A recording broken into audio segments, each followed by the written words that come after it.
নারী ক্রিকেটারদের যৌন নিপীড়নের ব্যাপারে বিসিবির যে জিরো টলারেন্স নীতি, সেটা কি কেবলই মুখে মুখে? বাংলাদেশ ক্রিকেট বোর্ড এমন কথা তো বলবেই, এর বাইরে তো অন্য কিছু বলার সুযোগ তাদের নেই। সাবেক জাতীয় অধিনায়ক জাহানারা আলমের অভিযোগের প্রেক্ষিতে সারা দেশ জুড়ে যে তোলপাড় হচ্ছে, বিসিবি সেটা সামাল দিতে না পেরেই একটা তদন্ত কমিটি তৈরি করেছে। তদন্ত কমিটি প্রথমে 3 সদস্যের করে, তারপরে 5 সদস্যের করেছে। কিন্তু সেই তদন্ত কমিটি যে কোন প্রক্রিয়াতে কাজ করছে তা নিয়েই কিন্তু ওই প্রশ্নের জায়গাটা উঠছে যে আদৌ কি তারা কাজটা ঠিকঠাক মতো করবে, নাকি কেবলই সময় ক্ষেপণ করবে?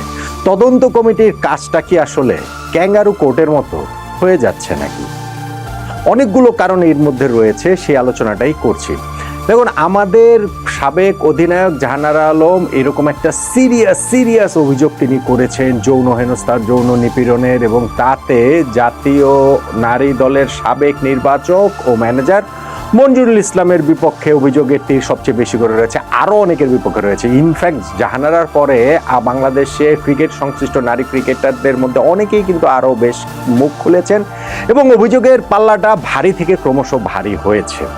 এখন আমার যে সংশয়ের জায়গাটা, সেই সংশয়ের জায়গাটা সবার, এটা আলাদা কোনো কিছু না। সেই সংশয়ের একটা বড় কারণ হচ্ছে 6 তারিখে নভেম্বর মাসের ঘোষণা দিয়েছে বাংলাদেশ ক্রিকেট বোর্ড যে 15 কার্যদিবসের মধ্যে এই তদন্ত কমিটিটা রিপোর্ট দিবে। তদন্ত কমিটি তৈরি করতেই লেগে গেছে 2 দিন। 8 তারিখ সেটা গঠিত হয়েছে। 12 তারিখ আরো 4 দিন পরে সদস্য সংখ্যা আরো 2 জন যোগ করে 5 জন করা হয়েছে।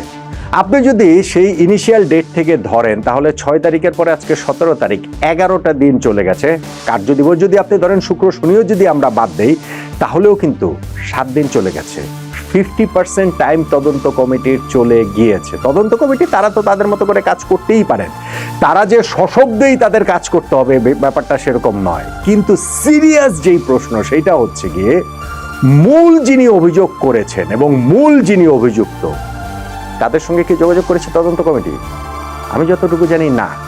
আমি যতটুকু জানি যে বাংলাদেশ ক্রিকেট বোর্ডের গঠিত এই তদন্ত কমিটি মূল যিনি অভিযোগ করেছেন সেই জাহানারা আলমের সঙ্গে কোনো প্রকার যোগাযোগ করেনি, কোনো কথাবার্তা বলেননি। ইনফ্যাক্ট তার এই অভিযোগটাকে বিভিন্ন সময় বরং আমরা আরও দেখেছি যে আনুষ্ঠানিকভাবে কেন ক্রিকেট বোর্ডে জানাননি এইরকম আলোচনা করছেন। সেই আলোচনাটা স্বয়ং বাংলাদেশ ক্রিকেট বোর্ডের প্রেসিডেন্ট আমিনুল ইসলাম বুলবুল ভাইও বলেছেন, ভাই মিডিয়াতে যখন এরকমভাবে চলে আসে, আপনারা তদন্ত কমিটি তৈরি করেছেন, তারপরে এইটা লিখিত আকারে জাহানারাকে দিতে হবে বাংলাদেশ ক্রিকেট বোর্ডে। কি হাস্যকর কথা রে ভাই।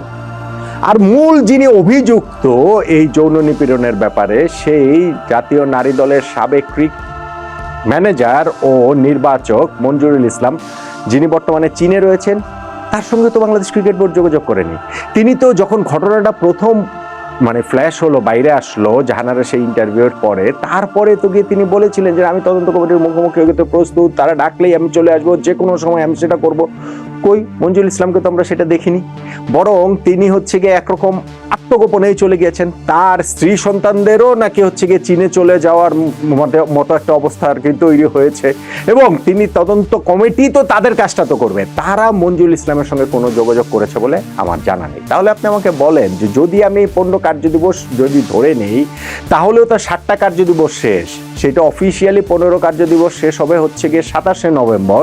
আপনি এর মধ্যে 50% ডে চলে যাওয়ার পরও মূল অভিযোগকারী এবং মূল অভিযুক্তের সঙ্গে যদি বাংলাদেশ ক্রিকেট বোর্ড যোগাযোগ না করে, তাদের বক্তব্য জানতে না চায়, সত্য নিরূপণ তো পরের কথা, তাদের সঙ্গে যদি কথাই যদি না বলে, তাহলে এই তদন্ত কমিটিকে কেন আপনি লোক দেখানো বলবেন না? কেন তাহলে এটাকে আপনি ক্যাঙ্গারু কোর্টের একটা ভার্সন হিসাবে দেখবেন না? আমাকে বলেন তো দেখি। সংকটের জায়গা আরো অনেকগুলো জায়গা রয়েছে, দ্বন্দ্বের জায়গা, খটকার জায়গা আরো অনেকগুলো রয়েছে। আমাদের অনূর্ধ্ব 19 দলের একজন ক্রিকেটার তিনি বললেন না যে একটা তিনি বলছেন না যে গতকালকে হঠাৎ করে তিনি ফেসবুকে ঘোষণা দিয়ে জানালেন যে তার নামে একটা চিঠি যে গিয়েছে জাতীয় ক্রীড়া পরিষদে, সেটা নিয়ে তোলপাড় হয়েছে। সেই চিঠিটা তিনি লেখেননি, তার স্বাক্ষর যার করে অন্য কেউ সেটা পাঠিয়ে দিয়েছে। অনূর্ধ্ব 19 দলের সেই ক্রিকেটার অনূর্ধ্ব 19 দলে অনিয়মের যে বিভিন্ন কথা রয়েছে, সেইটার প্রেক্ষিতে সেপ্টেম্বর মাসের 8 তারিখে সেই চিঠিটা জাতীয় ক্রীড়া পরিষদে পাঠানো হয়েছে, তার সই সেখানটাতে রয়েছে। এবং তা জাতীয় ক্রীড়া পরিষদ সেটা বাংলাদেশ ক্রিকেট বোর্ডে পাঠিয়েছে সেপ্টেম্বর মাসের 17-18 তারিখে। বাংলাদেশ ক্রিকেট বোর্ড সেই চিঠির জবাব এনএসসিকে দিয়েছে, জাতীয় ক্রীড়া পরিষদকে দিয়েছে প্রায় 2 মাস পরে, এবং সেই চিঠিতে তারা লিখেছে যে না, অনূর্ধ্ব-19 দলের নির্বাচন প্রক্রিয়া কোনো রকম কোনো অনিয়মিত, শুধুমাত্র নির্বাচন প্রক্রিয়া নিয়ে তো সেখানে প্রশ্ন ছিল না, সেখানে তো প্রশ্নের আরো অনেকগুলো জায়গা ছিল, যার মধ্যে একটা হচ্ছে গিয়ে নাজমুল আবেদিন ফাহিম বাংলাদেশ এই ক্রিকেট বোর্ডের বিসিবির একজন পরিচালক হিসেবে রয়েছেন, তার বিপক্ষে তো সেই নৈতিক স্খলনের অভিযোগ রয়েছে।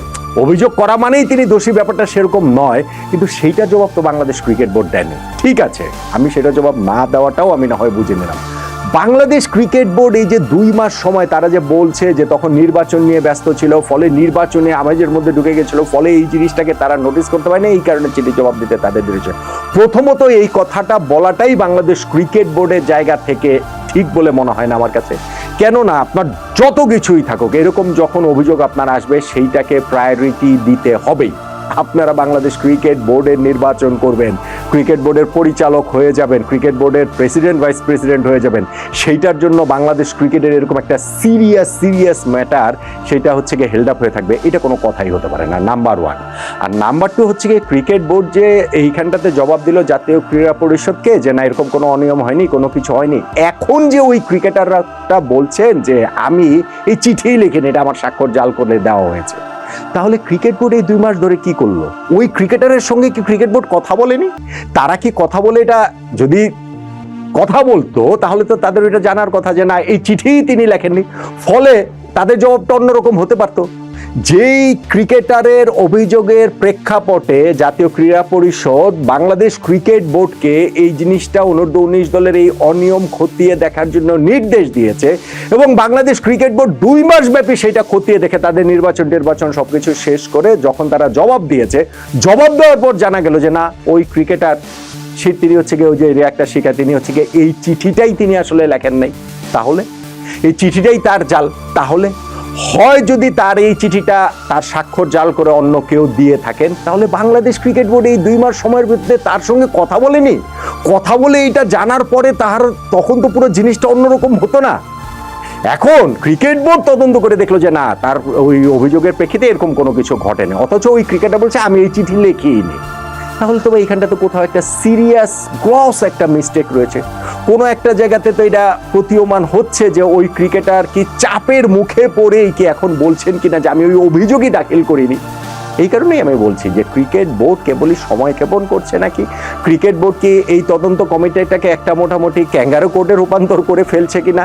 জানার আলমের অভিযোগের প্রেক্ষিতে আরও অনেক ক্রিকেটার যে মুখ খুলেছেন, ফাইনালি গিয়ে ওই যে নারী ক্রিকেটারদের বেতন কাঠামোর মধ্যে এখন 34 জনকে নিয়ে এসে ক্রিকেট বোর্ড সবার মুখে আসলে তালা লাগিয়ে দিতে চাচ্ছে কিনা, আমি বুঝি না যে আসলে ক্রিকেট বোর্ডের লাভটা কি হবে। ধরেন এর মধ্যে কেউ যদি যৌন নিপীড়নকারী থাকেন, যৌন হেনস্থাকারী থাকেন, তাহলে তাকে এই জায়গাটাতে সুরক্ষা দেওয়াটাতে বাংলাদেশ ক্রিকেট বোর্ডের লাভটা কি? মঞ্জুরুল ইসলাম মঞ্জু, তিনি এখন চীনে কাজ করেন, ক্রিকেট বোর্ডের লাভটা কি? ধরেন বাংলাদেশ এখনকার ক্রিকেট বোর্ডেরও পরিচালক রয়েছেন, তো এইরকম যৌন নিপীড়ককে সাথে নিয়ে আপনারা কাজ করবেন, তিনি নাও হতে পারেন, তাহলে তাকে হচ্ছে প্রপার তদন্তের মাধ্যমে ক্লিন চিট দেন। এইখানে যদি আপনারা আগেই বলে দেন যে না, এরকম কোনো কিছু হয়নি, এরকম কোনো কিছু ঘটেনি, তাহলে কি জিনিসটা আসলে হয়? আমার কাছে এই কারণেই মনে হচ্ছে যে যেহেতু তদন্ত কমিটির কার্যক্রমের যেই সময়সীমা বেঁধে দেওয়া রয়েছে তার 50% টাইম চলে যাওয়ার পরও মূল অভিযোগকারী জানারা আলম এবং মূল অভিযুক্ত মঞ্জুরুল ইসলামের সঙ্গে এখনো তদন্ত কমিটি যোগাযোগ করেনি, সেই কারণে আমার এই তদন্তটা নিয়ে সিরিয়াস কোয়েশ্চেন মার্ক তৈরি হয়েছে আমার মনে। এবং যেই ক্রিকেটার অনূর্ধ্ব-19 দলের এই নির্বাচন প্রক্রিয়া এবং বিভিন্ন অনৈতিক জিনিস নিয়ে প্রশ্ন তুলেছেন, জাতীয় ক্রীড়া পরিষদে চিঠি দিয়েছেন, সেই চিঠির জবাব বাংলাদেশ ক্রিকেট বোর্ড দিয়ে দিয়েছে, অথচ এখন সেই ক্রিকেটার বলছেন যে এই চিঠি আমি দেইনি, এইটা আমার স্বাক্ষর জাল করে নকল করে কেউ হয়তো বা দিয়ে দিয়েছেন। বাংলাদেশ ক্রিকেট বোর্ড 2 মাসের মধ্যে সেটা খুঁজে দেখতে পেল না, তো তখন তো ওইটা মনে হওয়া স্বাভাবিকই যে তাকে চাপ দিয়েই কি এখন তার কথা ঘুরিয়ে ফেলা হচ্ছে কি না। বাংলাদেশ ক্রিকেট বোর্ড এইবার যদি এই জিনিসটাকে প্রপারলি অ্যাড্রেস করতে না পারে, তাহলে এই ক্রিকেট বোর্ডের অনেক জিনিস রয়েছে, তারা কিভাবে নির্বাচিত হয়েছে, নির্বাচন প্রক্রিয়া কি, ভবিষ্যতে এই ক্রিকেট বোর্ড টিকবে কি টিকবে না, এই সব কিছুর চেয়ে বড় কলঙ্ক হিসাবে এই ক্রিকেট বোর্ড, আমিনুল ইসলাম বুলবুল ভাইয়ের নেতৃত্বাধীন বোর্ড সবচেয়ে বড় কলঙ্ক হয়ে থাকবে যদি তারা এই যৌন নিপীড়ন, যৌন হেনস্থার অভিযোগের সুরাহা না করে কেবলমাত্র কালক্ষেপণ করে এবং তাদের মনে হয় যে সময়ে এক সময় এই ঘটনাটা চাপা পড়ে যাবে। চাপা পড়ে গেল আপনাদের কপালে সেটা কলঙ্ক তিলক হিসাবে বাংলাদেশ ক্রিকেট বোর্ড যদি এটা ঠিক মতো অ্যাড্রেস করতে না পারে, সবচেয়ে বড় কলঙ্ক হিসেবে এটা থেকে যাবে বলে আমার প্রবল আশঙ্কা।